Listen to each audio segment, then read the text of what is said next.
পড়াশোনা নানা প্রকারের হয়। তুমি এই 2 মাস টানা 14 ঘন্টা করে পড়বা ডেইলি, স্টিল তুমি ঢাবিতে আমি লিখে দিতে পারি, কারণ তুমি ইফেক্টিভ পড়াশোনা করবা না।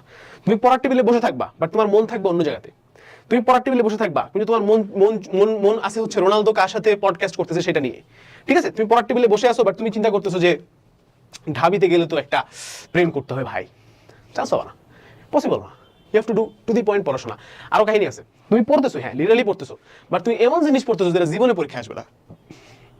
এবং আমরা তোমাকে এটা পড়াচ্ছি কারণ আমাদের ব্যবসারে ভাই। ঠিক আছে, ক্লাস লম্বা হইলে, স্লাইড বেশি হইলে, ওখান থেকে কমন পড়ার সম্ভাবনা বেশি, বেশি বেশি কমন পড়লে পরের বছর বেশি স্টুডেন্ট ভর্তি করতে পারবো। তুমি তো ভর্তি হয়ে গেছো, রাইট? No, not really. হালকেনস্টাইনে আমরা এটা কখনো করি না। আমাদের ক্লাস ছোট, মানুষ প্রচুর কমপ্লেন করে এই হালকেনস্টাইনের ক্লাস ছোট, এজ কোর্সে ক্লাস এত কম কেন, 2 ঘন্টায় কি ম্যাট্রিক্স শেষ করলেন ভাই, হ্যাঁ 1 ঘন্টায় 1.5 ঘন্টায় কি কোশ্চেন ব্যাংক সলভ শেষ করলেন। তুমি করছো ক্লাস? করো নাই।